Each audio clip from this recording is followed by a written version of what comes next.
Wholesale Hotline, where we cover everything to do with wholesale real estate. I'm Jamil Damji. I'm Brent Daniels. And I am Pace Morby. And together we cover the most important parts of wholesale real estate. Lead generation. Conversion of sellers into contracts. And dispositions. Guys, remember when you're watching this show, do us a favor and squad up in the comments. Make sure that you are liking and subscribing to the YouTube channels and in the Facebook group Wholesale Hotline.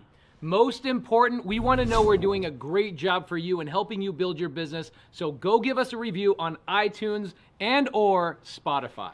So squad up and enjoy the show!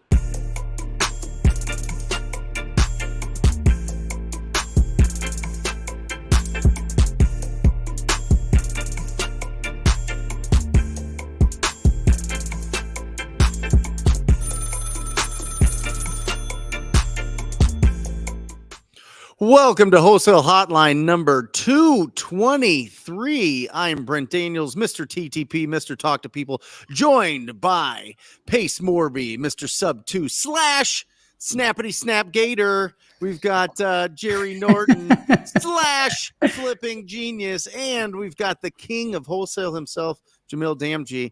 Guys, I don't get a slash?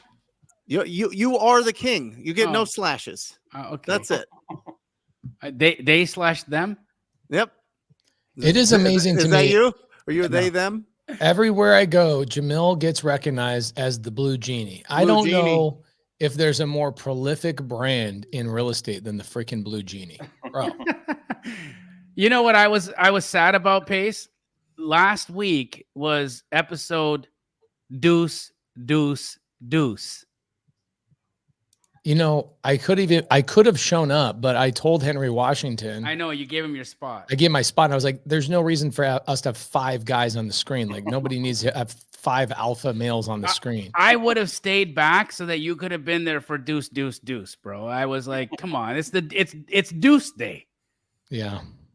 But I was probably cleaning up my daughter's deuce. She's now been pooping all over the house. So it was still Deuce Day, just a different way. Awesome. Couple things for everybody watching today. I compiled a list of my recent private money lenders, and I have 132 of them totaling $14 million. People I've all done deals with that their money is typically in double closes, EMD loans, short-term like gap lending, like fix and flips and stuff like that. And I'm really not doing a lot of those types of deals right now in my own portfolio. Most of my deals are long-term holds, like 5, 7, 8 years. So I decided instead of telling them, hey guys, I can't use your money, I was just going to give it away. So I made a list, and I am going to give it all away to tonight on Instagram DM. So DM me the word lender, and I'll give you a list of 132 real people that I've done deals with, totaling $14 million in available cash currently today. I wanted to start off today. Sorry for missing last week. Also, just to let you guys know, I gave away the link to Wholesale Hotline in the chat, so people could come on here tonight and actually ask us some questions behind the scenes, if you guys are cool with that. So guys, link in the side chat. It says StreamYard.com with a bunch of weird words.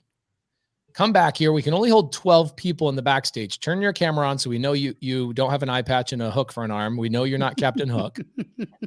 Turn your camera on. We will not call on you unless you have your camera on. We have somebody in the side chat that says today, okay, first and foremost, we do have to give some love right now. Happy belated Father's Day to all 4 of these dudes that know how to make babies. Do you think it's a possibility that I could ever catch up with Jerry Norton? I mean, I think so, Pace, you know? I don't know. You're working on it. You might pop some twins or triplets in there to catch up. You know what I'm saying? They'll be weird. You need a couple triple doubles, you know? I do. If I get a couple, he's 6 years older than me, so that means I probably have a good 4 or 5 kids that I could pop out in 6 years. I act like it's anything to do with me, by the way. Jay Williams says, Pace, help me. Well, Jay Williams, we're going to do you one better. We're going to have the 4-headed beasts, Jerry Norton, Brent Daniels, Jamil Damji, and myself help you out today. So come on, This is live right now. Here it is, what, June 20 or June 17th today. Come on here, guys. Come hang out with us. Ask us some questions. We'll break down your business. We'll give you some therapy if you need it. Jerry Norton just finished up a marriage retreat that I heard nothing but amazing things about. Cool, Ingrid dude. Hernandez. Ooh, Nita Patel. Guys, Nita Patel is one of the most prolific door knockers, foreclosure people in the industry. She's a TTPer. She's a sub-2 student. She kills it. She does a Zoom every, I think, Thursday or Friday inside of sub-2 where she teaches people how to go and knock on doors. This lady does probably 5 to 7 deals a month by herself as a woman in Chicago. Mhm. Okay. Chicago. She goes knocking doors in Chicago. You know what I love about her? So she's Indian, Yeah. as you can tell, but she has a Chicago accent. It is Yeah, the it's most best. amazing thing ever. Every single one of my aunts sounds exactly like her. It's the best. Nita's the best. She does You could talk to her on the incredible job. phone and be like, okay, Let's this get her up here. Come on, Nita Patel. I need to hear this. Nita, pop in here. The She's link is freaking in the amazing. side chat. yes. Okay, so we've got Tyson, Lucas, and Michael. All three of them are breaking the cardinal sin of coming in the backstage and not turning your camera on and letting us see you. We want to make sure that you're not some weirdo. Okay, here he is. There's our guy, Tyson. Are you Tyson's ready. Tyson, give me a thumbs up if you're ready, bro. Give me a thumbs up if you can hear us. Give me a thumbs up. There we go. Matt Duke. He's got Legend of Zelda hat on right now. Tyson, there he goes. He got his thumb. Tyson, what is up, bro? Welcome to Wholesale Hotline with your dudes, Jerry, Brent, Jamil, and myself. How you doing, bro? What can we do for you? Hey, man, living a dream. Good, good, good. What do you got for us today? How can we help you? Living the dream. I got my four. That's awesome. Amazing. How can we help you today, Tyson? I get to get my first deal. I have all these things going on in my head. You look around at my desk. I have notes everywhere about this and about that. I started calling lenders today, trying to get funding for Jerry's takedown method. So I'm looking to get a call back here soon. Hoping my phone rings any minute. I'm Tyson, also looking at Tyson, go to my DMs and type in the word lender. I will give you 132 people that will fund your takedown method, Jerry's takedown method. Also, I believe Jerry has funding. I'm not sure if he has a link for that, or Jerry, do you remember your link for the takedown funding or anything like that? It's not official, but if you DM me, I'll hook you up. I just got to make sure it qualifies. So yes, we have funding, but I haven't rolled it out officially. Okay, so Tyson, you're looking for takedown methods. You're cold calling. Whenever somebody tells me that they have yet to get their first deal, Why would you want to take something down right away? That's the first thing in my mind. I would say that let's get some assignments out the way. Let's prove your ability to know what a deal is. But sorry, Pace, I didn't mean to cut you off. I think Jerry, Jamil, you got the right answer. I also, Tyson, will say when somebody says, I haven't got my first deal yet, the first thing that pops in my mind is the same thing that when somebody says, I don't like ice cream, what pops in my mind? Which is, there's no way you don't like ice cream. You must be lactose intolerant. You have ice cream and you crap your pants. There's no way that somebody can physically tell me that they don't like ice cream. So when I hear them say, I don't like ice cream, I don't actually hear that. I hear what actually is going on. They're lactose intolerant. When somebody says, I haven't gotten a deal yet, what I hear is, I'm not doing the right activities, or I'm not doing the right activities consistently enough. And so one thing I would ask you is, how many offers have you actually submitted to sellers or real estate agents in the last 30 days? Physical offers, not thought about it, not gone on Zillow and scrolled around, not done any of that. How many actual offers have you sent out to an agent or to a seller in the last 30 days?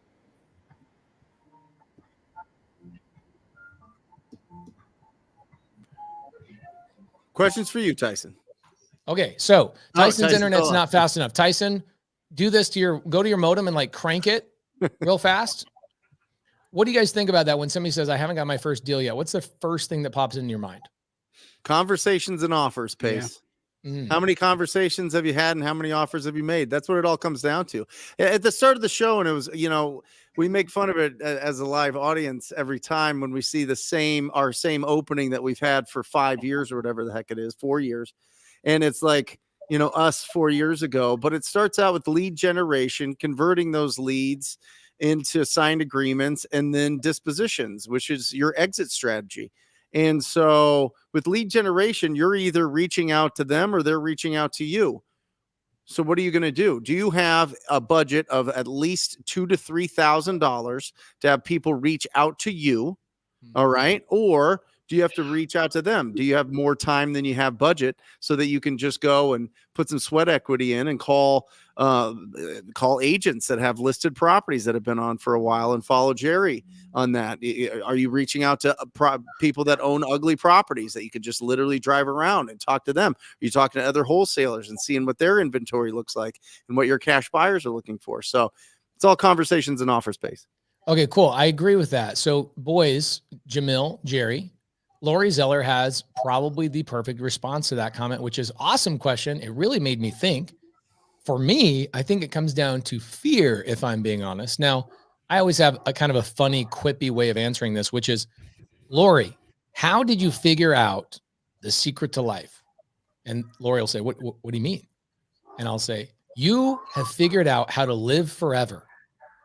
Otherwise, you would have urgency and you would realize that every failed day of not taking action is the greatest failure of all time. Your analysis paralysis of I'm so afraid of being this or making a mistake, ironically causes you to make the largest failure, which is wasting an entire day that God gave you to go and better yourself, challenge yourself, and step into your purpose. So what exactly are you afraid of? And how the heck did you learn how to live forever? Because if you learned how to live forever, tell me so I can also not take action, because in 100 years from now, I could then start. I could start when I'm finally ready. Okay. Lori says this comment, Jamil, Jerry, what are your thoughts on fear? And is there any way to overcome it? What are your first thoughts that pop up? Well, happy to jump in real quick here. You know, the fear is coming from a biological process. It's not actually coming from, really anything that is really to be scared of, right? Just like Pace said, you're not going to die. Nothing's going to kill you. Nobody's going to reach through the phone and assault you, or nothing is going to happen to you by getting started. What is going to happen to you is you're going to be in a level of uncomfort. Okay. It's going to be uncomfortable. It's not going to be fun starting something new. Like anybody who's starting something new, when they first do it, they're going to kind of suck at it. And that is damaging to the ego, and it's not comfortable, and it makes you start to feel like you might be unsafe. And then the brain starts to create chemistry that creates that fear in you, that gives you that anxiety. So what you have to tell yourself is, I'm okay with this. I'm okay with this uncomfortable feeling. I'm going to actually enjoy the uncomfortable feeling. I am not going to die. Nothing is going to happen to me. I'm going to actually look forward to making some mistakes so I can figure out how to fix those mistakes. And then once you come to that acceptance, truly accept the fact that it's just like anything else that you're starting you're brand new at. There's going to be a learning curve. You're going to make some mistakes. That's normal.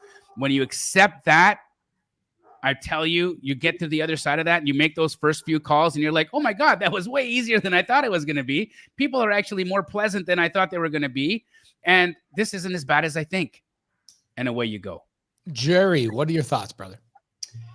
Yeah, I mean, if you're thinking I'm going to fail, it won't work, you're going to then live that out and make that a reality. And I agree with Jamil. I think mostly fear is just this. The first thing for me is just normalize it, like, hey, that's normal. There's nothing going wrong, that it's scary to call. You might look dumb. You might say the wrong thing. You might get a bad deal. I mean, like, all of that's just pretty normal.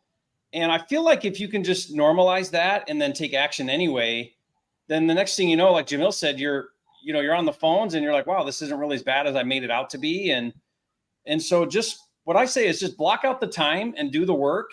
And if you make the decision like, hey, I'm going to get on the phones for 3 hours and I'm going to map out, every day for the next week, and you map that out, and no matter what, however you feel, you still do it. Then what happens is maybe you don't have great energy. Maybe you don't sound that good. Maybe your fear is leading out, but at least you're there and you're doing it. And it's kind of like working out. A crappy workout's still better than no workout. And then the next thing you know, you did it and you feel so good about yourself. And then you minimize the fear and you're just building now on the momentum that you create by just taking action in spite of the fear. Right. So, nothing's going wrong. It's perfectly normal to be fearful, but just do it anyway, and you'll see tremendous results in time. I love that answer. What is the one thing that you've ever done in your life that was so worthy of your time that it was actually really easy? Anything? That it was real easy? Yeah. And it just comes naturally, and it's like the most worthy thing. Anything in your life that just shows? Just loving my kid, when I first hold my child for the first time, it's like I have no idea what the heck I'm doing, but it felt easy to do because I felt that. But other than that, everything else it's even though they're really difficult things, and there's a lot riding on it. It's like anything worthwhile is gonna take effort. Even paying the bills for the child you love requires physical uncomfortability, right? And yeah, Danielle Carter says, I love that. Be fearful and do it anyway. I think being fearful is the universe's sign that the universe puts directly in front of you to say, do you really want to do this? I'm not going to give this to you. Do you really want to do this? You're going to have to go down this rocky road. Do you really want to do this? Right? King Cap is saying TTP is looking jacked, bro. Come on. You know what sucks about being TTP? Come on. You always look jacked, and so you don't even get the compliment that often. It's just like that's standard, bro. That's standard. I still appreciate it, King Cap. I love it. I love it. Okay, cool. Let's go to Matt Duke, Legend of Zelda, bro. Oh, what's up? What's up, Matt Duke? How you doing, bro? Hey guys, I'm doing really well. What do you got for us? 2 questions, if you'll permit. We'll see how the first one goes. The first one is Squad Up Summit, Pace, Jerry Norton ripped me a new one for playing video games. Oh, yeah, I remember now. This is Explosive Beaver, bro. No, he's not Beaver. He's not Beaver. Duke Money 63. Yeah, Duke Money. We didn't rip Come on. We didn't rip you a new one for playing video games. I like video games. I play them with my kids all the time. I love video games. I just played Call of Duty Zombies the other day. I freaking love it. That's all. You don't shoot the zombie dogs, do you? Yes, I do. They blow up. I hate them. I hate when they blow up in front of me. Okay. Well, I wanted to ask Jerry if he would loan me money now because I changed my Instagram. What do you need money for? Now I want to loan you money. What do you want? What do you? I don't actually want money, but the purpose was, hey, if your social media sucks, let us critique it. And so I changed it up. I started doing interviews at Squad Up Summit. I started doing posts, started changing things up. I got my Donald Miller one-liner in there. It's not Duke Money 63. It's Matt Duke REI now. Yes, I love that. Yeah. I freaking love that. What have you been posting on your Instagram now? Yeah, yep. Been posting, I got some gimbals from TikTok, like face tracking gimbals and everything, and kind of just trying to get I've been working a lot with Nathan Harris. He's helping me out a lot on. Yeah, Nathan knows how to do content. That's freaking great. Have you played Breath of the Wild? That's the main question. Yeah, I have. Have you beat it? Have you gotten all the Deku nuts? I don't know if I got all the Deku nuts. I beat the game though. I do. That's the best. Oh no, this is the second one. This is Tears of the Kingdom. We have not played that enough. Are Deku nuts just short? Are those these nuts? That's exactly. I was leading there. Okay. All right. Matt Duke, what's your second question? All right. First cool. one is good. So the second question, and hey Jamil, hey Brent. I haven't talked to you before, Brent, but definitely see in these videos. So my next question really is something that I've battled with, and I still believe that regardless of what I've been to or what I've closed or who I've met or any of that I'm still a very new wholesaler. And I like to think that I do this full time and that I'm organized, I'm intelligent, I'm thorough, I'm detail oriented. And I still chase all these shiny objects because I know Jamil can make me a millionaire if I just follow what Jamil says. And then I go over and I see Jerry Norton and I go see Robert Wensley, right? And I go see James Hodges and Rich Wonders, and it keeps going and going and going. So these other people that only have like 2 hours a day, right? I'm single, no kids, living in a house alone. So I at least have some more time to do this. What do you guys have to say for somebody new like me that would help you kind of pick a lane? Because I know I could be a millionaire or whatever my goal is if I just followed any one of what you guys preach. Is there any tips and tricks there to help somebody pick a lane when they're Brent, do you have any thoughts more on than this? just being a realtor? Yeah, I think, listen, there's going to be something in your gut that says, join this community, join this tribe, join this group that's going to support me. And I think anybody on the screen has that open-armed community that'll help support you, but just don't be an island by yourself. I mean, that's number one. Number one is making the choice that you're going to do it. Number two is you got to pick, where's your tribe? Because if you don't, you're gonna see everything, and then you're gonna filter it through your own experience, and that's the wrong way to go about coaching or mentorship or having something already laid out. Don't filter it through your own experience.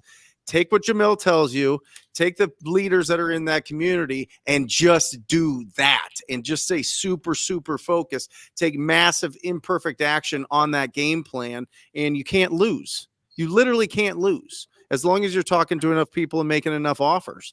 And then you don't have to know everything. You don't have to have, 250 ways to close a deal like Pace right off the bat. But you start building relationships with people that you can rely on, that they can close certain deals while you go and you figure out cash as is, or you figure out how to go and raise some funds to do a good flip that makes you six figures or whatever it is. But you gotta use that instinct, in my opinion, and I'd love to hear what you guys have to say. You have to use your gut and be like, okay, that every time I hear that person talk, I turn it up. You know what I mean? That's the instinct that you have to use, and then just follow the path. Follow the path and stay dedicated to it. I love that answer. It's a great answer. Jerry, what are your thoughts, brother? I would say everything in this business is developmental. And so if you're starting at the bottom and you're working your way up, I think the very first thing you need to learn how to do is transact. Learn how to transact a deal. Typically, that's going to be wholesaling, because that's your fastest way to transact. So start with wholesaling, get the mechanics down of finding a good deal, contracting it, getting it to closing, finding a buyer. The process of transacting, you'll learn so much in that process. Nothing will teach you more than just that process. Then I would say, see if you can transact consistently. See if you can get it to where you're doing a couple deals a month consistently. Now you're going to start bringing in revenue. You can reinvest that revenue. You can start working on building a business. Maybe that leads you down a road of buy and hold or flipping or other things.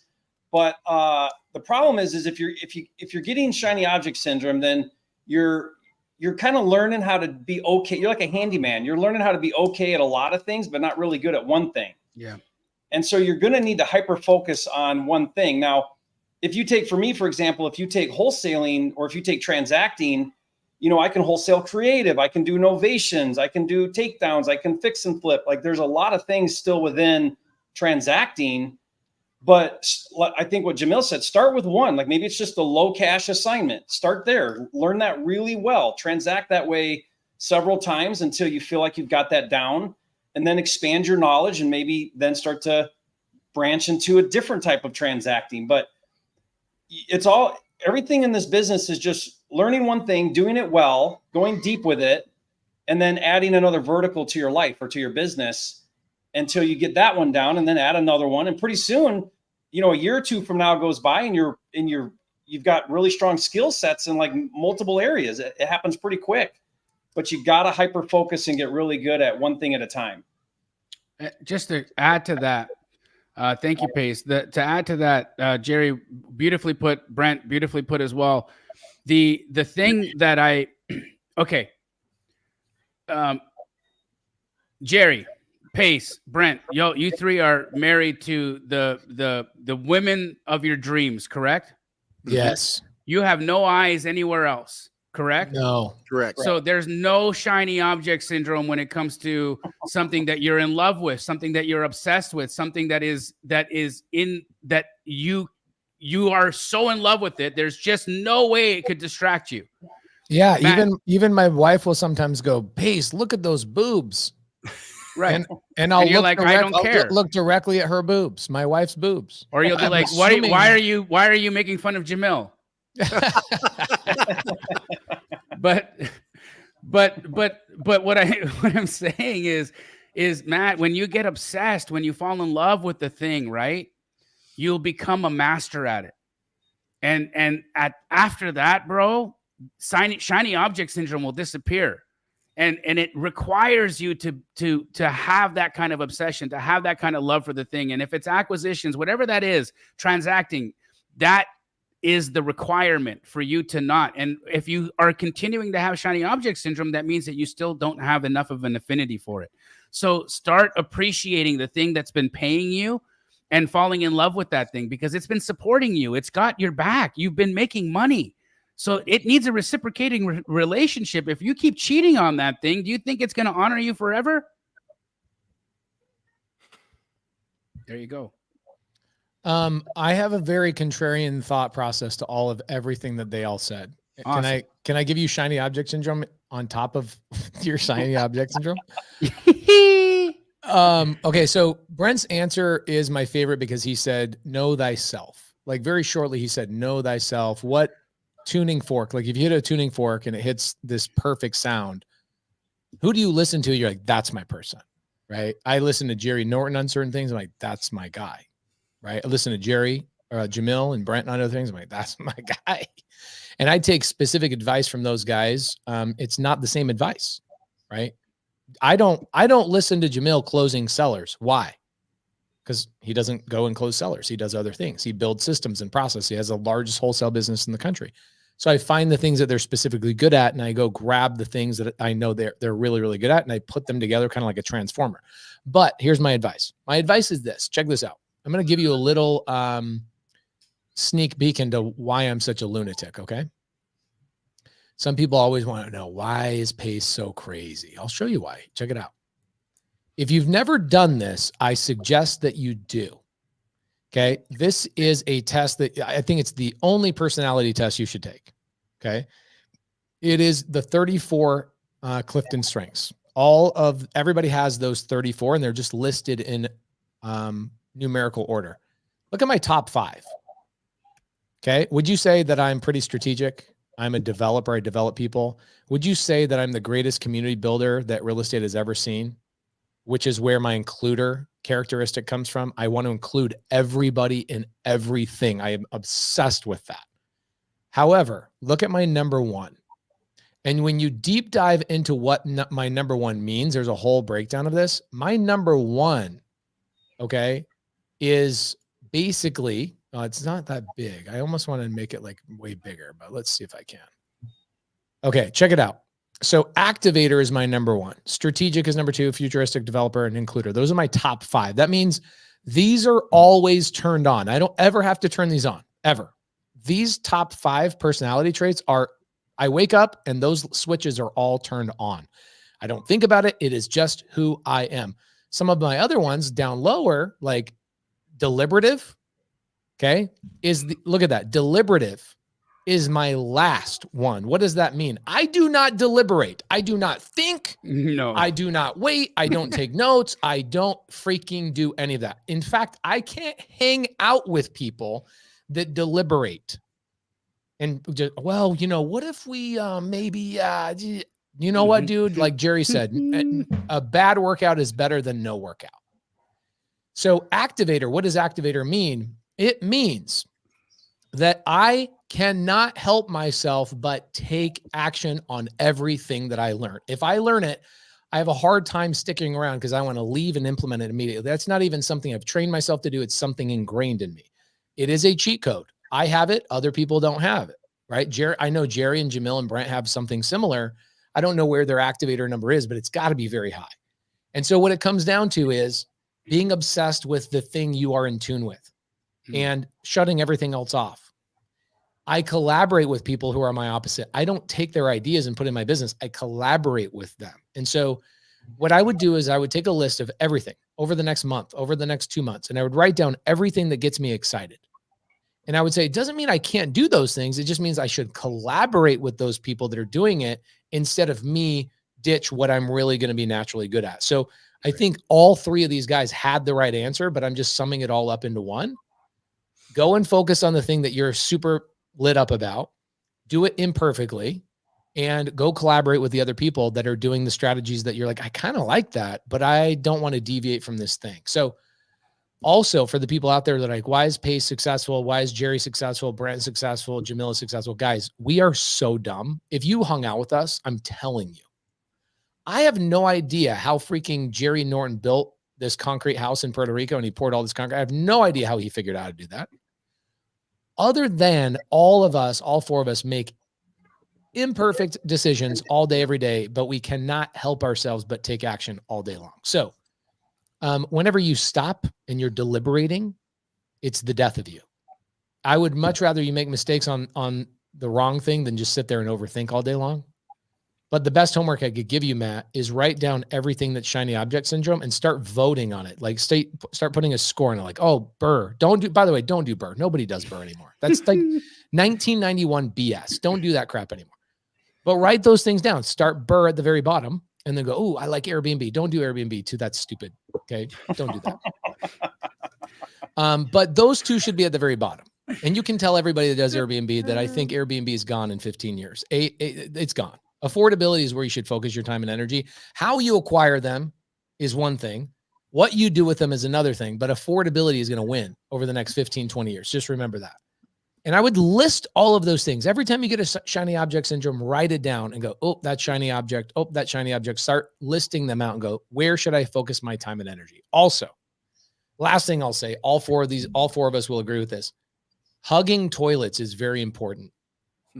Okay. And what do I mean by that?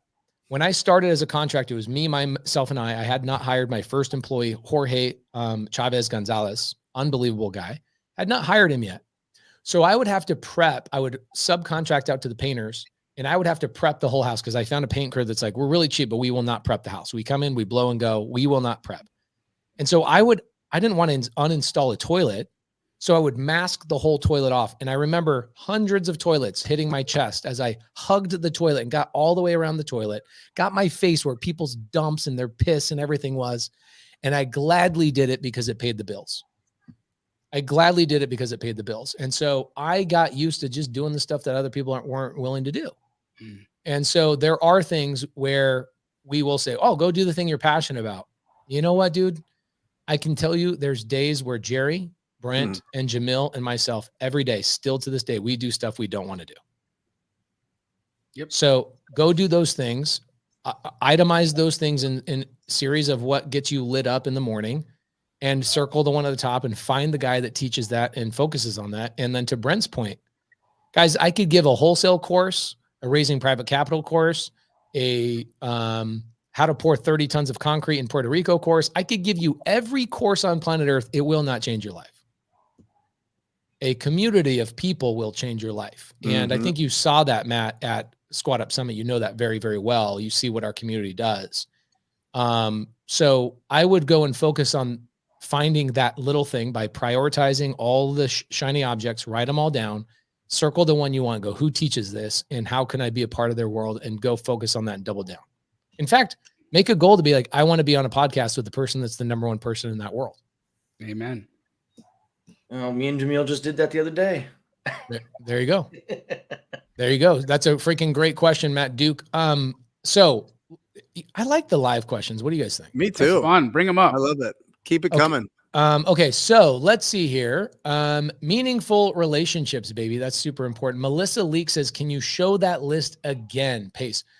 I do find, Jerry, Brent, and Jamil, tell me if I'm wrong on this. I find that people's number one problem is not where do I start in wholesale? Where do I start to flip houses? Where do I start here? I think people's number one problem is they don't even know themselves. They've been told from their childhood who they are, what not to do. I remember even like a week ago, I'm hanging out with Corbin. We're doing a date and I'm walking her to the truck. I'm loading her in the truck. I'm getting her buckled. I'm doing the thing. All right. Hey, don't do that. Hey, do this. Hey, let's get out. Come on. No, come over on this door. All right, come down. Hold my hand. I walk her down.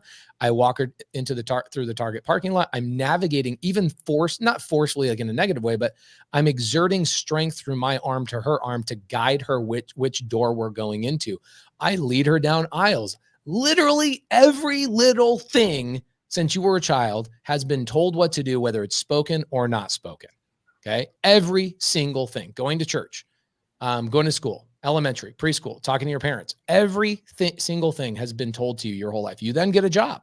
You're told what to do. Then at that point, you're even reinforced, don't do this or you will have severe consequences, losing your job, shame, all of these things. Now you realize, okay, I was meant for more. The world that we operate in, Nobody's going to hold your hand. And it is so hard to be out there going, oh my gosh, where's my dad? I'm in the Target parking lot. The car's going to hit me and my dad's not there to hold my hand. Welcome to entrepreneurship. Mm-hmm.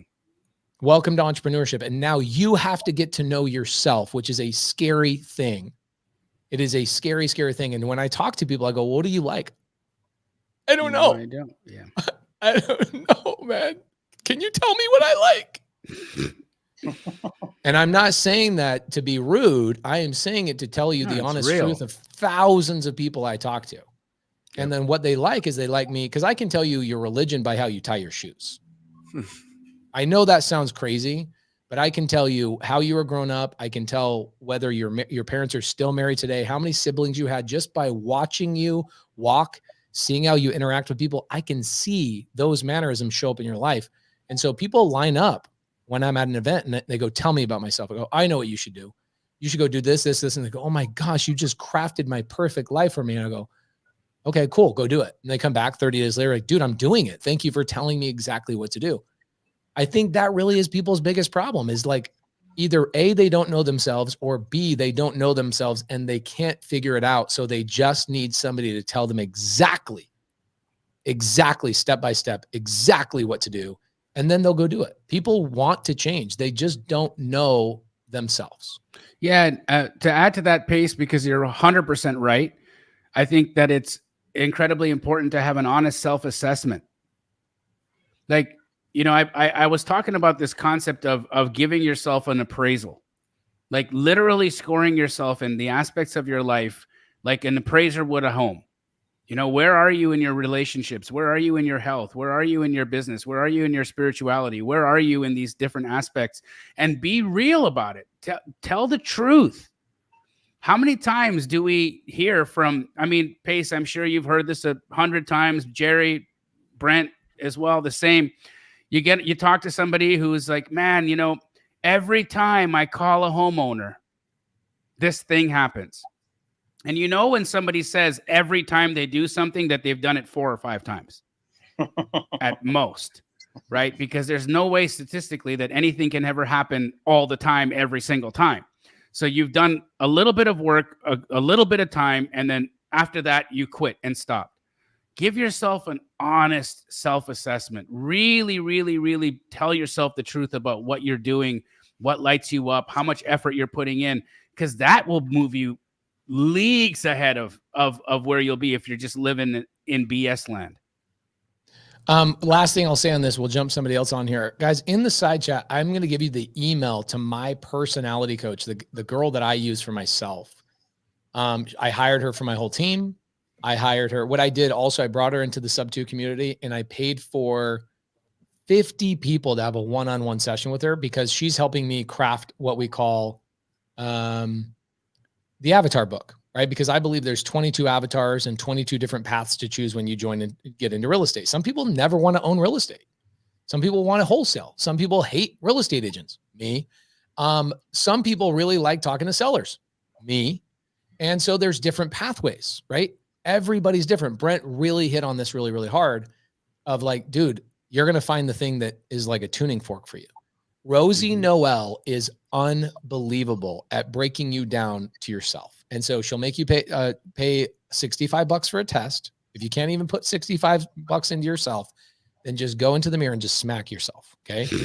Put $65 into taking the test. It will spit out your 34 personality traits. And then I think for $300, she'll give you a 1 hour one-on-one with her on Zoom. I don't quote me on that price. She's probably changed the price since then, but she is unbelievable. And if you are one of those people that says, I don't know myself, then I just gave you guys her email. Her email is on the screen right now. It's rosie@rosienoel.com. And I do think Brent, Jerry, and Jamil, you guys should bring her in and have her talk about the identity of wholesalers, because she's deep dived. I think she's interviewed over 1,000 of my students and like help people figure out which avatar they are by just identifying them.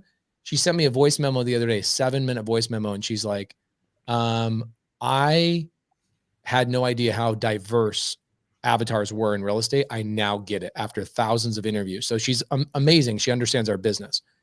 Myron Briley says Carolyn and myself, that's his wife, we did a joint Zoom with her to work better as a team. So Really great person to go reach out to if that is one of your guys' biggest struggles out there in the wholesale world. I want to go to a girl. The sad thing is Lalita, who is behind the stage, she does not have her camera on. So we're going to go to Michael Mahoney.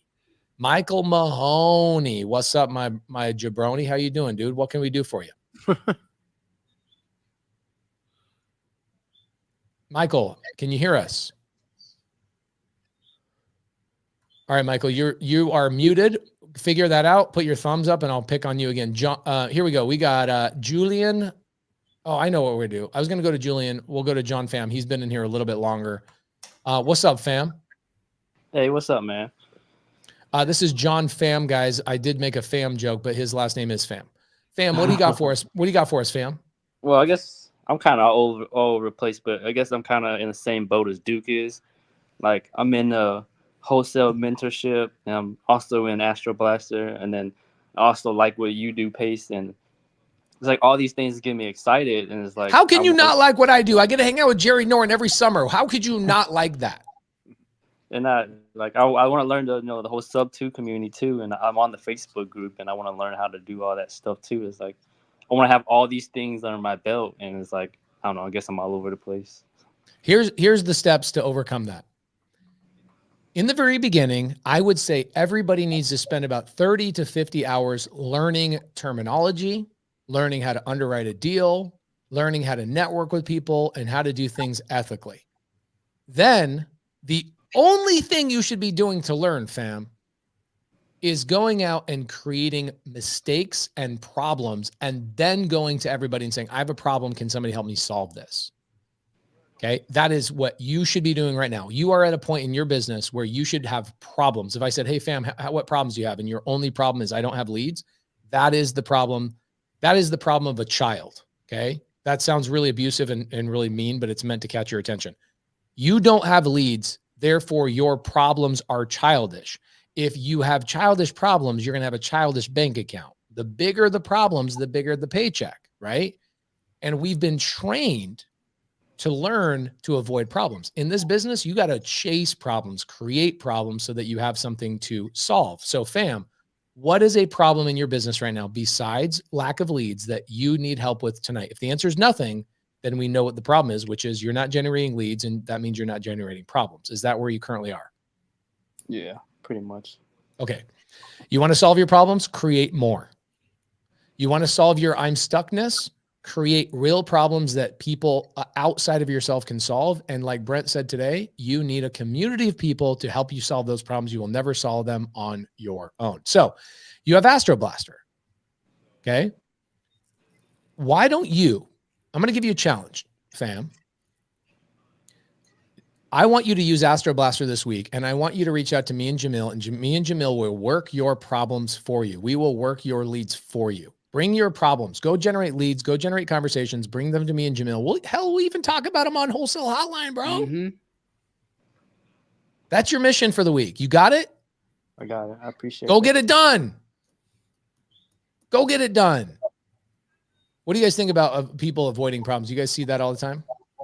Oh, yes. It just goes back to the comfort, right? It goes back to just, it's really uncomfortable to be uncomfortable.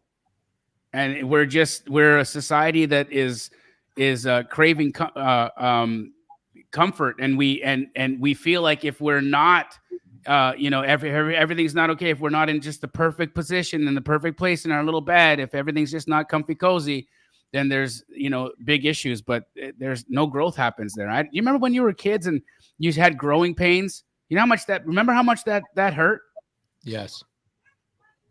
Right? I was going to add to that, Pace, what you said there. You get paid in direct proportion to the value you provide or the problems you solve. Want to get paid more money, provide bigger value, or solve bigger problems. Mm-hmm. That's it.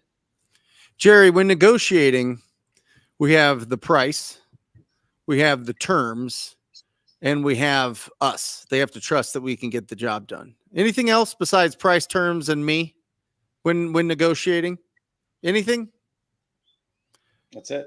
So the price is pretty easy to figure out, right? What people's expectations are. The terms, are pretty easy to figure out. So really, the skill involved in solving these problems is whether or not people trust you to get it done, and that comes with certainty and likability. And so I would ask all three of you guys, how can people that aren't used to talking to strangers create that certainty and likability? Easy. Jamil? How Join do the team. Yeah, of course. Be on a team. I think that's one of the fastest ways, right? Or even if you're not joining a team, there's ways that you can work adjacent to other people in the beginning so that you can learn the ropes. Remember, when you had a W-2 job, Brent, Jerry, Pace, myself included. Like Jerry's never had a W-2 job. This guy came out of the womb as a Neanderthal chopping wood, bro. I'm telling you. What happened for me when I had a W-2? They made me watch all this training. They made me read manuals and stuff, and they said, okay, once you do this, you're going to be set to be able to start the job. When I started my first day of the job, I still had no idea what the heck I was doing. It wasn't until I sat down beside somebody and I actually watched them do what they were supposed to be doing in the day. And then I was like, oh, that's the job. Got it. So then I took what they were doing and I put my spin on it, and away I went. And just watching somebody will get you there. 100%. Yeah. 100%. We have this really cool challenge coming up in November. Okay. It will be the largest challenge that Wholesale has ever seen. It's called the No One Left Behind Challenge. And what we're doing is we're putting 2,000 teams together across the country. And we're putting a closer, somebody who's proven to close deals before, with a brand new person that's never done a deal before, pairing them up with a lender like a Gator, pairing them up with a TC, and pairing them up with an Astro student who can help sell the deal and dispo that deal. Imagine if you were part of that 5-person team for a week, what would happen to your life? What would happen to your life? You'd learn so much. I'm telling you, the place that I get my hair cut, they have to apprentice and clean up all the hair clippings with a broom for 2 years before they earn a chair. 2 years to earn maybe $100,000, right? Maybe. And that's hustling with the full schedule, doing all sorts of, coloring and all sorts of different things that they do. And so it's like, we jump right into this and we're like, well, I talked to this seller and I talked to everybody at the right to everybody I talk to doesn't want to sell. I don't understand. And it's like, well, everyone, you know what I mean? Everyone, right? Yeah, all 5. But I mean, if you really find somebody in your community and you're being super proactive and you're like, I will do anything. I will knock doors. I will call anybody. I will talk to agents all day long. I'll send texts. I'll do whatever it takes. Just help me out. People will work with you. That's how you get apprenticeship. I mean, you could jump to the front of the line by just joining a coaching or a mentorship that's already established. But there's plenty of opportunities locally as well. Yes, sir. I mean, there's really no excuse to having really great people that'll help support you. Michael Mahone, what do you got for us, my brother? Hey, a couple months ago, Joe said he was going to start a wholesale hotline fund to help us down in South Carolina. And ran across a pretty big deal that I need you guys to help take down. I love it. Email me, pacejmorby@me.com. I'm going to just use Jerry's money to do it, but email me, pacejmorby@me.com. We'd love to help you out in South Carolina. You got a big lag, just FYI. Guys, one thing I do not have patience for, people always say, Pace, you're so patient. I'm not patient with slow internet. So we got to be Michael Mahone. pacejmorby@me.com. Send me an email. We will help you fund a deal. We'll take a look at it and we'll help you fund that deal. That'd be great. Thank you so much for coming on here. Armando Montrand. How do I say that, bro? You nailed it. Montrand. Okay, cool. Armando. Yeah. Pace, what's up? What's up, everybody? What up? Hey. What up, bro? What do you got for us? Man, I have so many things. Hey, dude, now. Just so you know, you don't have to pretend like you were driving with your seatbelt on. We know you were breaking the law, okay? Just because you pulled over doesn't mean, Well, I'm actually driving now, but at least it's on, so. I love it. What do you got for us? Yeah, actually, the talk of the shiny object, but I'm actually working a lead right now, or a deal. We're trying to lock up a contract for a wholesale deal, but I'm looking at it as a possible wholetail, so a takedown. But a challenge I'm having, and Jerry, is it's a not super rural. It's like maybe 30 minutes outside of Worcester, Mass. I'm out of Boston. And there's not a lot of like as is comps. So it's hard for me to figure out if this is worth the route of going to wholetail, where most of the comps that are there have been done up, not over the top, but have been pretty good. Okay, I have an answer for you, but Jerry's the takedown king. Anytime you tell me a city, I immediately think of a name. Always, no matter what the city is, there's always a name that pops up. And somebody that's doing a lot of flips 30 minutes out of Boston in all sorts of directions is Justin Tumanowski and his 5 partners. Oh, yeah. I would reach out to Justin Tumanowski. He would probably buy that deal or help you close that deal. I'm currently doing a church rehabilitation with him. I mean, I'm his private money lender, but I'm not doing anything but sending him money. Jerry, what are your thoughts on like semi-rural areas along Armando's question? Yeah, so you just have to keep in mind the less you can validate value, the more risky it is. And if you're going to take it down, then you're taking all the risk because now you're going to own this property. So you want to get really clear on value and make sure that feel really good about that. So if you're rural and you just don't have a lot of data, I mean, for one, you got to buy it extra deep. You got to buy it even deeper because you need to offset some of that risk. Because if you're off a little bit, you need to be even deeper, right, to offset that. And then you got a couple options. None of them are great, but you got to go further out. You got to go further back in time, and you got to do your best to create a value on that property. And just know if you're using financing, then whoever you take that deal to, if you bring that deal to me, I'm going to be doing the same thing. I'm going to be trying to get a really clear picture of value. And the only way I'm going to get a really clear picture of value is to look at relevant data that I can feel good about, right? And that's what anybody's going to do. So that's the challenge with rural. Now, if you're wholesaling, keep in mind, if you're within an hour of a major metro market, then you can draw from the city buyers, right? Meaning cash buyers will go about an hour outside of their core market for a good deal. Okay, once you start pushing out an hour, past an hour, and I'm talking like an hour drive, your buyers are going to have a lot harder time. They're going to be a lot less interested in going outside of their core market to go see that property. And it's going to get harder and harder to move that deal.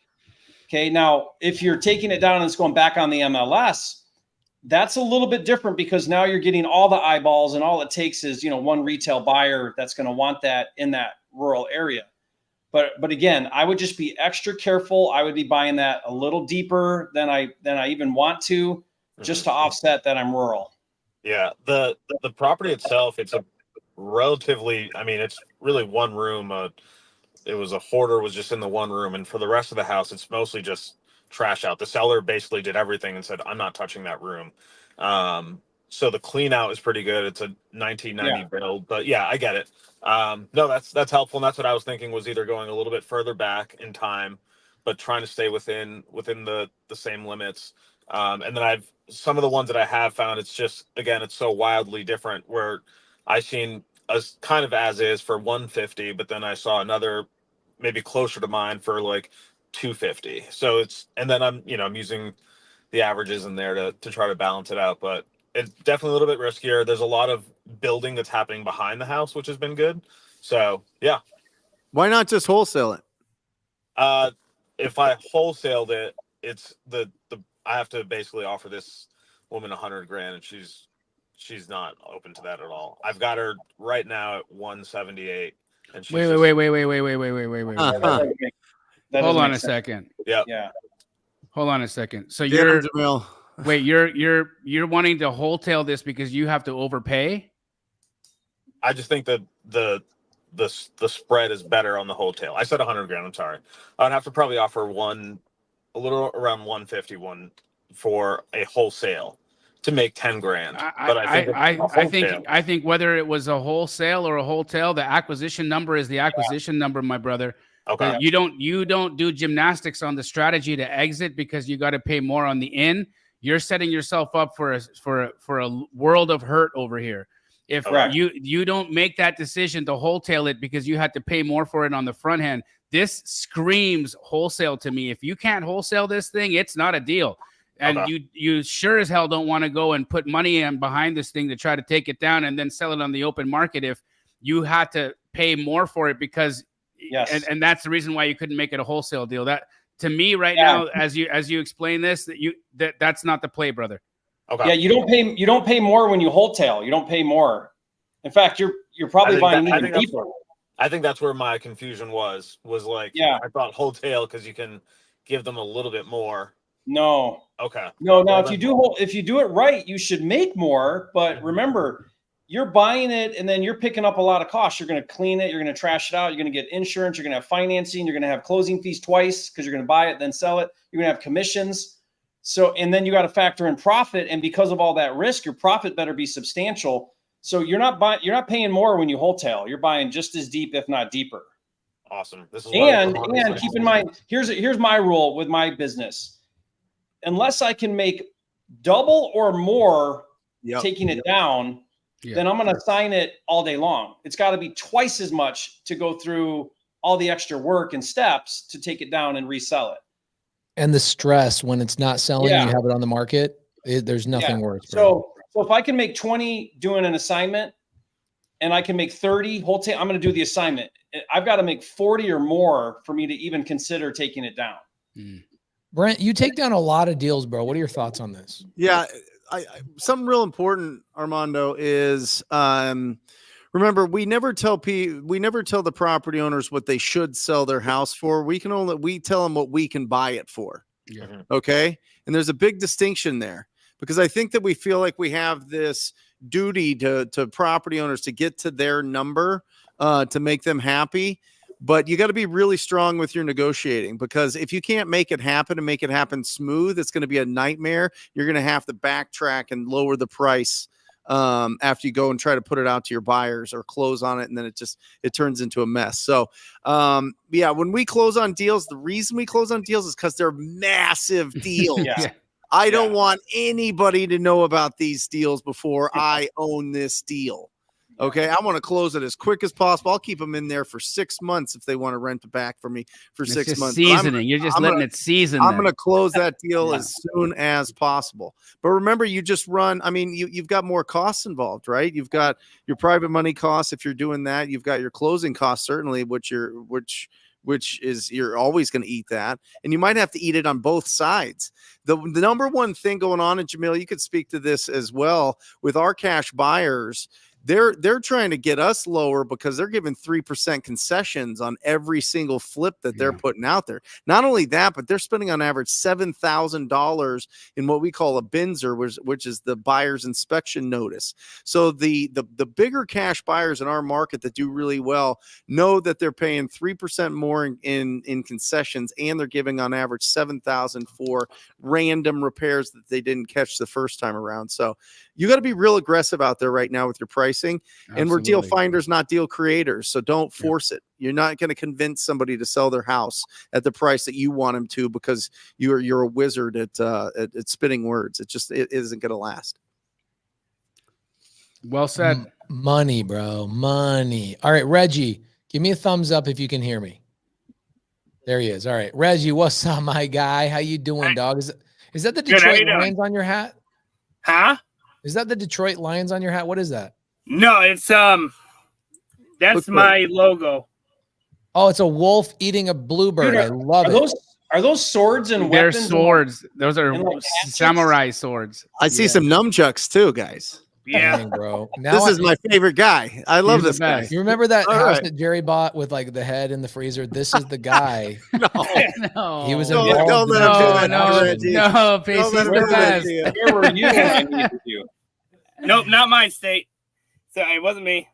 Where That's was awesome. that? That was in Colorado, Jerry? Yes, Colorado. Some random Colorado city Springs, in right? Colorado, Colorado. right? Yes. Reggie, far what do you away got from for there, us, brother? so What do you good. got for us?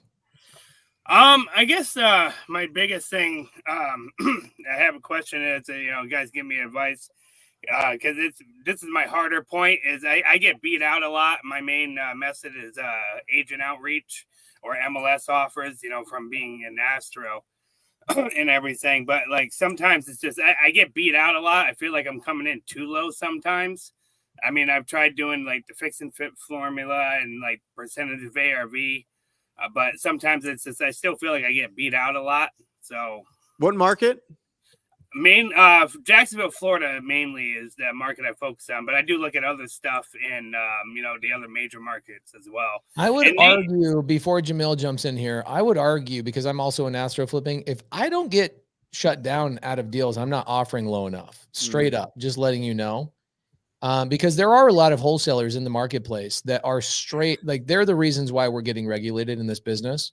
Yeah. And within a year or 2 years, they're going to be completely gone anyway, which is thank goodness. But you are going to get these kids that don't have samurai swords. They don't know what they're doing, bro. They're not legit like you. You're going to get kids that are, in their mom's basement submitting offers and just doing like 80% of ARV and hoping to lock up deals. My advice, right? This is something I've learned from Jamil years and years ago, 7, 8, 9 years ago. I'm going to miss out on offers, but I'm not going to like come back and say, okay, well, let me give you more money. Cause now you're building a relationship with that agent. You're training that agent that you didn't give your highest and best in the beginning. Yeah. But what you need to remember is that when people are outbidding you, I own a title company. Jamil and I own a title company. We see the stats. We see the stats of wholesalers that are locking up these contracts. 70, 80% of them that they're overpaying, they just fall out of contract. The other 20, they close on them and they don't know what they're doing. They just go get hard money. They close on these things and put themselves in bad situations. I think you let these wholesalers beat you out, and then you follow up the week after, follow up the week after, follow up the week after. Hey, did you guys close? Hey, did you guys close? Hey, did you guys close? You will be the absolute ray of sunshine in their life when that deal contract or that deal cancels. Yeah. Okay. Yeah. I'll give you a quick story and I'll go to Jamil because I learned a lot of this stuff from Jamil. About 8 months ago, I buy a 160 unit multifamily deal in Tucson, seller finance, $20 million purchase price, kind of a gangster deal. We submitted an LOI, right? In multifamily, you don't submit offers. You submit LOIs 100% of the time. Nobody submits offers in multifamily. You start the conversation with a letter of intent, LOI. So we start the conversation. We go 3 months of due diligence and going back and forth and showing credibility and all this kind of stuff. Well, we get down to the day we're going to sign the contract, and the seller and their broker call us up and they go, "Oh my gosh, we've loved working with you, but somebody's beat us out. Beat you guys out by $1 million offer. $1 million. It's a hedge fund. They showed us the cash to close." I'm sitting there going, "Are you kidding me? $1 million more than me? I'm doing seller finance. I don't do cash. I hate cash. It's boring to me. I don't want to do it. I want to do creative finance. It's all I want to do." So we're offering $20 million. And I think the best cash offer that they had before that was like 18.5. We were offering $1.5 million more than any other cash offer. So effectively, that other person was like $2.5 million higher. Damn. I have learned through Jerry and Brent and Jamil over all these years I've been friends with these guys that I don't get bothered by that anymore. I just go, perfect. Let me give you the rope to hang yourself with. And you're not going to come back to me because you're going to be too embarrassed. So I'm going to put in my CRM to follow up with you once a week on Friday. Hey, how's that deal going? I hope it closes. Hey, how's that deal going? I hope it closes. Cheers. Oh, if it does, and the off chance it does close, you cheers them. Okay. About a month later, Ryan, my acquisition guy in my fund, Ryan reaches out every single Friday. The broker comes back and goes, "Hey, are you guys still good at that 19.5 million?" And Ryan comes back and goes, "Absolutely." And the broker says, "I imagine that you probably want to renegotiate because of the way we treated you." And what do you think we said? No, because that's not how we operate. We want to be who we say we are. Say, no, we want to close. And instead of closing in 30 days, we'd like to close in 15 days. Is that good for you? And we close on that deal, 19.5 million, because we got outbeat first and foremost. The hedge fund never closed on the deal. Okay. They were just kicking tires, seeing what they could get, playing games, and they're not in the long haul. I had dinner the other night with Monique Walker and Jamil Damji at Sushi Brokers here in Scottsdale. And I'm sitting here looking at Monique, a lady that Jamil makes her $1 million a year, and she makes Jamil $1 million a year. And that's as long as I've known Jamil.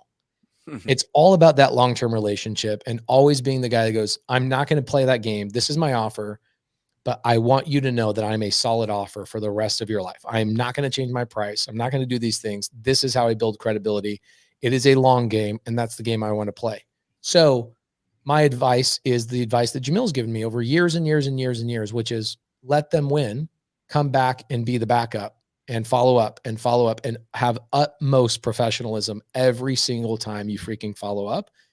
And chances are 99% chance, Reggie, you are not following up when you get beat out because you're moving on to the next deal. The deal is not lost until they close on the deal. That's the day that that deal is lost. Okay. And you would be blown away if you owned a title company with me and Jamil and you saw the data of how many wholesalers failed to sell their contracts because they outpaid. You would realize, oh, my deal is after I lose the deal. My deal is in the follow-up and showing my professionalism and keeping firm on my price. Okay. So Jamil, I just wanted to articulate something I've learned from you for years, Jerry for years, Brent for years. Do you have anything to add to this since I've already stolen everything? No, it's beautifully said, Pace. The piece that I would add is that there's two things are going to happen, right? Exactly what Pace said. You're going to continue to follow up to see if it falls out, because there's a high likelihood that it will, or if it doesn't, there is a new buyer for you. So either way, you win by tracking. Either way, you're going to get your gain from the experience, because if people are beating you out, you might need to adjust the numbers. Maybe you're shifted too low. So you're either going to get data or you're going to get an opportunity. Either of them are gold for you. And can I ask you a question? How far are you finding out how far off you are? How far off are you getting beat? Do you know? I don't know too much. I mean, on a couple of them, when I've kind of followed back and just like checked to see where they're at, I mean, it was probably like 15,000. Like I would be lower. Okay. Bro, that's nothing. Yeah. Yeah. So here's how I would look at that. First of all, you find out every single time how badly you're getting beat. And then that's telling you if you're on track with your offer. So if you're getting beat by 10, 15,000, you're right on track. All you need now is a better relationship, and you'll start getting those deals more. I had my son, he's 18, and he was this close. He had a verbal, and they were going back and forth, and he was at like this is Detroit. He was at like 63. And then at the last minute, the agent came in and said, dude, I'm really sorry. We got a last minute offer that was at like 78 or something like that. And he was all bummed out. And I said, dude, you were right on. You had it, because we know now what the buyer market's willing to pay. And you were about 10, 12 or whatever under that. You were right there. You were this close. So just keep doing this, and you're going to start getting those, because it's very much relationship driven. It's the $10,000 or $15,000 difference is nothing when you have a relationship. Those agents will steer deals to you. They'll be calling you before they call the other people, and you'll start getting deals. So I would look at that if you're right there, that you're doing something right. You know, you're doing this right. If you're like $4,000 off, there's something off, like you're not running your numbers right, or you might be in an area where buy and hold investors are buying them and they're paying a lot more. Make sure you really got your head around what the market's paying for those properties, and make sure you're offering right. But if you're losing out by 10 or 15 grand, dude, you're right on. You just got to keep going, and you're going to get there. Yeah. Reggie, if you don't mind, let me show you a visual of what follow-up does for you. Okay. By the way, Reggie, I need something from you, bro. Okay. You see those samurai swords behind you? Yep. I want you to flex both arms, put up your elephant trunks for me, and show me your freaking biceps. I just need to see that, dude. Boom. There it is. Oh, he's got the flames, dude. Imagine him swinging a samurai sword with that flame arm. That's awesome, freaking legit. That's great. Okay, so Reggie, let me show you something kind of cool. This is a $20 million property I own. You guys can pull this up. We bought this property because of follow. We lost out on the deal. $1 million we were off. And now we own 160 units. You know how much this thing makes me every month? $50,000 a month net. Boom. After everything. And when we let the deal go, my team calls me up and they go, bro, should we raise our price? I said, what are we doing to ourselves, guys? We don't train our audience. We don't train our customers to believe that we didn't give our highest and best. If I'm building long-term relationships, Jamil style, right? Jerry style, work with a lot of agents. You want your agents to go, oh, I know the person that's going to close on this deal. That comes from long-term follow-up. And thank goodness this business is hard in that regard, that you get to build your reputation, because it's the one thing that will edge everybody else out that's not willing to do that. And Last thing I'll tell you, this is something I learned from Brent a long time ago. So I sit down with Brent and with my wife and I probably 7 years ago, something like that. And I wasn't doing one thing that was really important. At the time, I was spending $20,000 a month on marketing. I was doing direct mail. I was doing billboards. I was a home investor. I was a We Buy Ugly Houses guy. You know, the yellow stupid sign, you know, ugly guy. I've tried that before. That didn't really work out too good. I made good money from doing it. I loved doing it. I had so much fun doing it. I was capped out and I was like a franchise dude. And I'm better than those guys. I became better than them. Sorry, I got to be a little cocky. I just was better marketing. And how did I learn marketing? I learned marketing from Brent. I started learning marketing from Jerry. I started learning from all these guys, right? But one thing Brent said to me when my wife was my TC, she was my transaction coordinator, is my wife and I were spending 20 grand a month on marketing. And my wife very lovingly comes into me. She goes, "Hey, can I help you with anything?" I was like, "Oh, I'm so busy. No, I'm good. I'm good. You know, like a man does. And my wife just takes it upon herself based on Brent's advice. She says, "I'm going to go and call all of my husband's leads from last month. And I'm going to see why my husband could not close these deals. And more importantly, going back to what Jamil just said, okay? Jamil just said, you'll get yourself the best buyers on planet Earth when you just call who bought the deal instead of you." That's one of the best pieces of advice that you could ever get. One of my best friends, one of all of our best friends, actually, Zach Keeps, one of the best buyers in all of Arizona, made hundreds of thousands of dollars with this guy, maybe even upwards of $1 million. My wife found him by just going, "Hey, I see you close this deal. My husband did an offer on this deal." And my wife introduces me to Zach Keeps. We end up making a bunch of money together. He becomes one of my best buyers. He was willing to pay more than anybody else because he has his own crews. He's on site. He's not delegating it. It's not a side hustle for him. He's really figured out systems and processes. And I needed that buyer. So the reality is I needed people to beat me out on price. I needed that. When you really change your paradigm, I needed that in order for me to legitimately find quality buyers. The only reason it made it so is because Brent's advice to my wife, which was call Pace's leads, he's not closing, and just ask. Why wasn't my husband able to close the deal? Okay, do you know what the number one answer is when my wife did the follow-up was? The number one answer. Because I would run to the lowest hanging fruit. New lead comes in, PPC, new lead comes in, direct mail, new lead comes in, whatever, calls my phone, right? All at the time I was doing all inbound. And which is the best form of marketing. It's just expensive. I would just run to the next lowest hanging fruit. You weren't following up. Zero. I was like, if I didn't close the deal, it wasn't meant to be. And I would move. And I wasn't a conscious decision. It was just like new lead, new me, right? My wife would call them up and their answer was, "We saw your husband one time. He said he'd follow up with an offer and he didn't."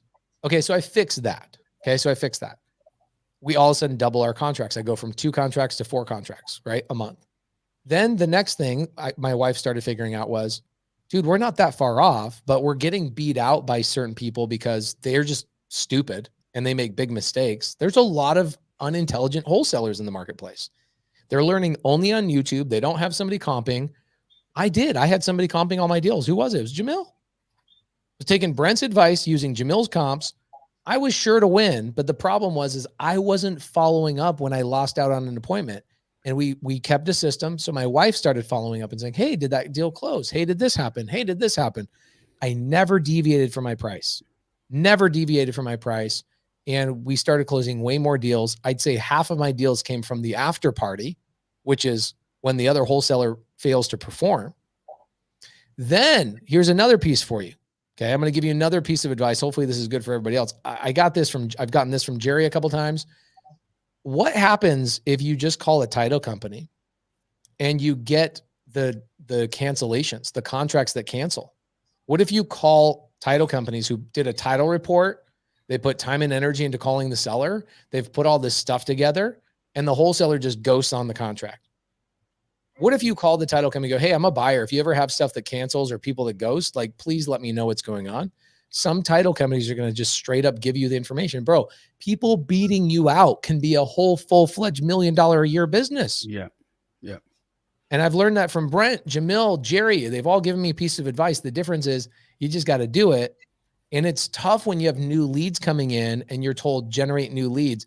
I would designate a time on your week, every week, Friday afternoons, right before the weekend hits. Check in with everybody that you've been beat out by in the last 3 or 4 months and just check in on them. Hey, how's that deal going? Hey, how's that deal going? How's that deal? Chances are you're going to get 50% of those deals come back to you. And the other chances are that 50% of those agents are going to come back to you and go, dude, freaking Reggie, that dude with samurai swords, he knows how to close a deal, bro. And he's professional. Any thoughts on this, Brent or Jerry or Jamil, before we move on? I mean, I think that was a phenomenal advice there, Pace. All in all, he's got a lot that he knows he can go in and work on. But Brent, what do you think? Yeah, I think I always keep an eye on inventory, the amount of actives versus pendings, and I adjust my calculations based on that, depending on where it's at in the market. So I think you're probably... Have you seen where actives are in Phoenix right now? Yeah. Yeah, it's awesome. Go ahead, Jamil. No, I mean, like we're significantly higher, right? And so that gives us so much leverage. I know. It gives you so much leverage on price. And so you can say that to your agents. You can say, look, I'm watching what's going on in the market right now. Things are stalled, right? You must be having a little bit of a hard time. Let me help that. But if you look in certain markets, you're going to see that there's less than a month of inventory. There's less than 2 months of inventory. There's more than 4 months. I mean, you go to Buckeye and it's 4 months of inventory, Jamil. So you have to be much more conservative. You know what I mean? As opposed to being in 85018 or 85016. You know what I mean? Where there's no properties. And then on condition, because if you look, here's the other piece that you can game the stats in your favor by understanding this. If you look at turnkey, actually like retail ready to move in, those properties are going under contract in 20 days or less. Everything that's sitting, the 17,000 or so listings that are sitting right now, it's all original condition priced at ARV. Yep. Yeah. That's all it is. It's awesome. One, because, the sellers, they understand that it's not like this crazy market that they could list it for whatever they want and sell it for. You know what I mean? So they're more open to looking at the actual numbers. But when I hear something like this, like getting beat out, right, Jamil, there's something going on with the way that I think he's offering too aggressively, which is great. Yep. You're just gonna have to make more offers to get that home run than than some of these probably more seasoned investors, because we beat out people all the time. I mean, I beat out Lane on a deal. Lane Peterson. Yeah, in South. Good. Phoenix. Beat him out every time. I'm sick of Lane, dude. He was at 143 in this house, and I'm at 166. Wow. You know what I mean? We got a buyer for it today at 210. Wow. And I'm like, it's an R3 in this area that, we've got a lot of buyers that are chomping at the bit to buy these. You know what I mean? And so one, it's understanding what your buyers are looking for, which really helps, which I love pulling on that thread. Who bought this and what did they buy it at? And go talk to them. Mm-hmm. How did you buy it this high? My numbers were so much lower. How does this make sense? And you'll figure it out. Every one of those people should be your homies. Every single one of them. Every single one. Yeah. I love seeing that when it's like some guy just went off and just beat us by like 20, 30 grand. I'm like, yes, I want to know you. I want to know all your friends. I want to come to your house for dinner. Invite me over for Christmas. We're best friends for a little while so I can figure out how you can make all these crazy numbers work. Let me adopt your network, bro. Yeah. Lalita Pruitt, you have your camera pointed towards the ceiling. I want to bring you on here because this has basically been just a bunch of dudes with samurai swords. We're sick of it. Okay. The machismo, all the testosterone we have to deal with on this show is overwhelming. It's time for us to get a female on here to kind of level this all out. Okay. All right, Lalita, here we are. Let's see if your internet is good today. How you doing? Can you hear me? Hell yeah, Yes. we can hear you. Tell us what you need. We're here to help you. We're here to serve. What do you got for us? Okay, well, hi, first and foremost. I wasn't expecting y'all to bring me on. Like, okay. So I put it on spot. I know it's about wholesaling and everything like that. I'm really new to real estate, subto and all that. I'm not really interested in wholesaling, but Pace, I've been watching your videos. I'm very new to you and all of this, probably within the last week. And I'm one of those people you talk about one of YouTube videos where you said, some of y'all are broke. I'm one of those people that I am broke. Okay. I've been there too. Okay, Jerry's been there too. I can tell you, Jerry had to push his wedding back. His wife was 17, and I'm telling you straight up, this dude was broke at 1.2. He got married at like 21. They had to push the marriage back a week so she could turn 18. How much money did you guys have when you got married, Jerry? Nothing. Broke. Dead broke. Jamil lost everything in 2008. He had to go to LA, sleep on a buddy's couch, be a stand-up comedian. He lost everything. He had to start from scratch. Brent Daniels lost everything in the crash, had a $700,000 judgment in his name. He had to dig himself out of, okay? He was beyond broke, okay? That's what we call broke, all right? Yeah, broke is rich. That's rich. He was he was praying to God every night going, dear God, please make it so I'm broke. Cause then I'd be a level up. So step number 1, get to broke. Got to come out the mud, as we say where I'm from. Get up out the mud. Yeah. That's right. That's right. That's why these 3 boys are my heroes. So you being broke has nothing to do with it. You want to change your life. You want to do something. Real estate's the thing for you. It sounds like. Yeah. Step number 1, don't become a licensed agent. That's a waste of your time. What do you want to do? Do you want to flip houses? Do you want to wholesale? Do you want to put them in your portfolio? What do you want to do? Honestly, I mean, yes, I do want to own real estate, have it in my portfolio. I really just want to get started. I'm really be interested like in subto. I really just want to own my first house. I really want to own a house. Can I tell you something? Mm-hmm. This year, I will help 500 families own their own house. Okay. Where do you live? I'll tell you I got a house or not. I live in Indianapolis, Indiana. I actually messaged you. I messaged you on Instagram, actually. Okay, so here's what I'm doing. Okay, for people, just for you, for everybody to know. Lolita, at 7 o'clock, so that's in 38 minutes. I'm doing my podcast. It's called Get Creative. I'm going to talk more about what I'm actively up to right now. I'm taking all the subto deals that do not cash flow that are meant for homeowners, and I'll talk to you. Lolita. Come on my podcast. Right after this, 38 minutes. Okay. Okay. And I'll talk to you. I'll break down what I'm doing. Okay.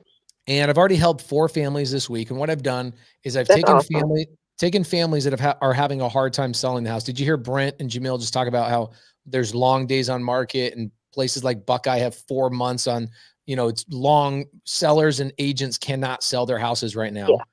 I'm going to them and saying, just give me your 2%, 3%, 4% rate.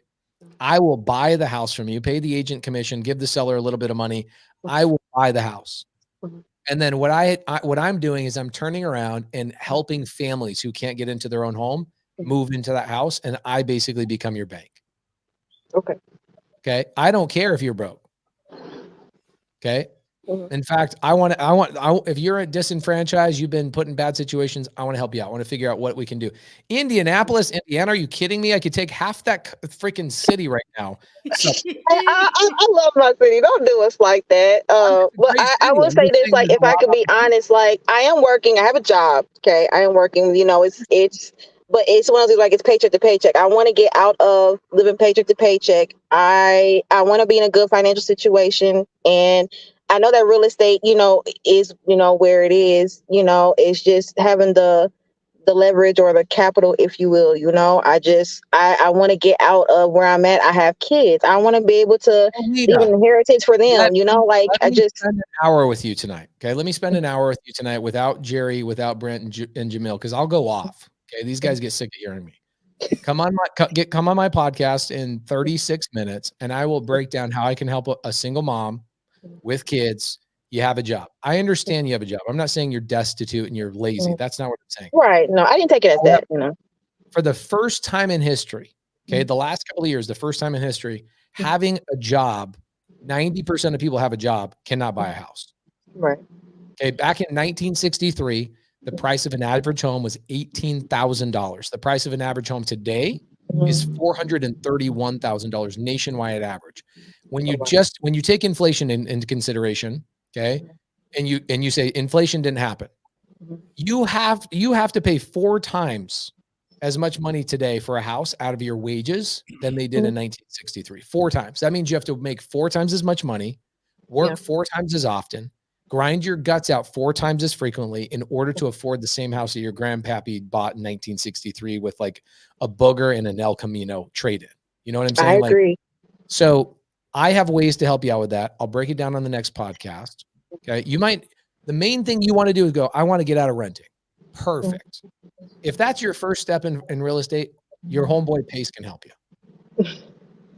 Even in Indianapolis, we could take over the whole entire town if we wanted to. I'm telling you.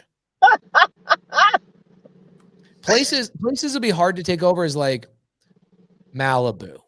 That'd be hard, right? People aren't really selling there, and they're not willing to give me terms in Malibu.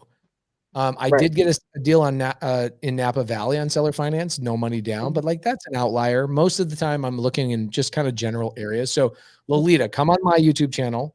I have a podcast that starts in 34 minutes, and we'll chat about it. Okay. Okay. All right, cool. Lolita, I'll pull you up there. Lolita, Sydney, don't sleep on wholesaling. I agree. Right, I agree. Jamil? I agree. Right, Jerry? Don't sleep on wholesaling. That's a nice way to replace your income. Sydney, you're up. Can you hear us? Yes, I can.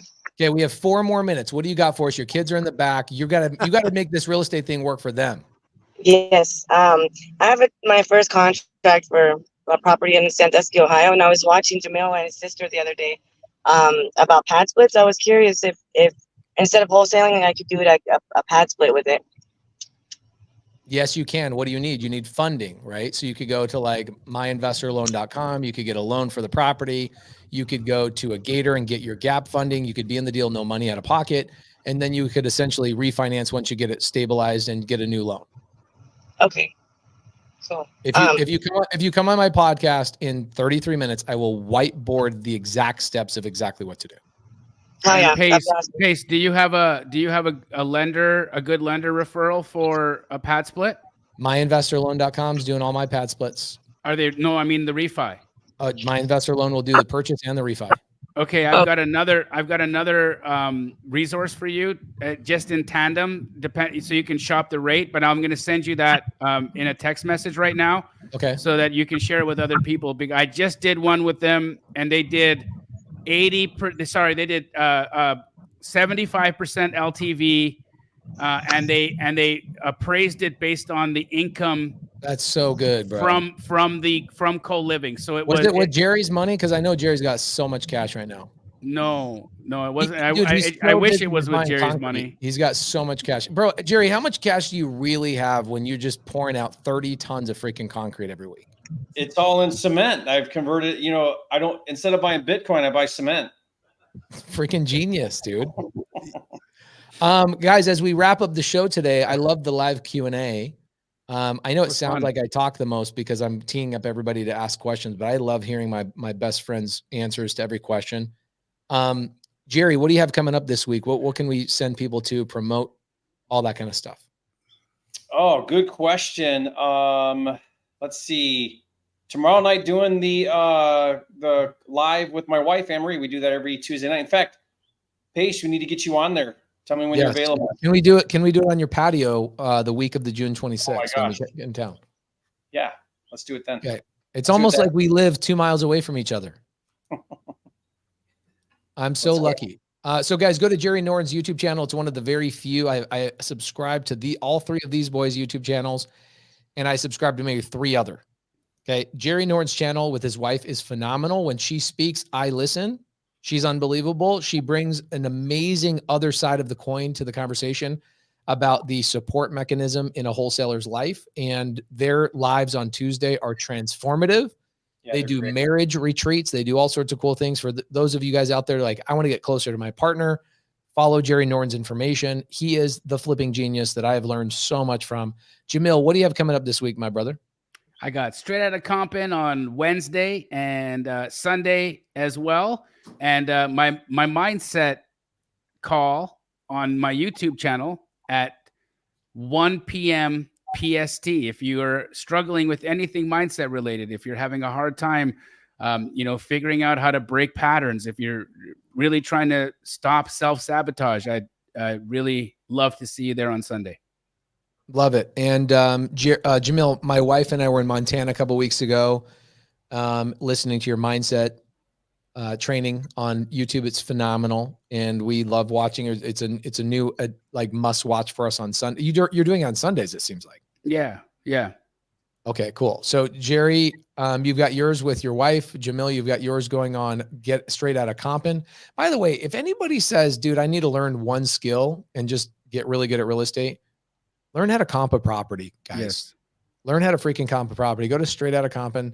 I never had to learn how to comp. And the reason being is I just text Jamil and he does it for me. So if you want to learn who comps all my deals, just go to Jamil. All right. Brent, the most unbelievable human being. I had a big meeting with my team today, and my team was so happy. And the main topic was Pace actually pays himself. And I was like, well, you have Brent Daniels to thank for that 5 years ago. Brent Daniels changed my life. 7 years ago, Brent Daniels changed my life. Unbelievable human being and my friend. Brent, what do you have coming up this week, brother? Closing massive deals, bros. All right. Like, it's nice. Listen, we go live and we do our thing on you. Join me Wednesday, Brent Daniels Real Estate Live Show. That's fantastic. But you know what we're doing the rest of the week? We're closing deals, guys. Closing deals left and right. 1 a day, 2 a day, 3 a day. It doesn't matter. We're going bananas in 2024. This is our year. Everybody's running away, and we're running towards these big, massive fucking deals. That's what we're doing, boys. That's what we're doing. I love it. Guys, Wholesale Hotline, we've been going for 4 solid years. It's been a blast with you guys. We're going to continue to amplify the content and the value. And please do us a favor. DM us all on Instagram. We all answer our Instagrams, and DM us. One thing that you took away today, a question that wasn't able to get answered.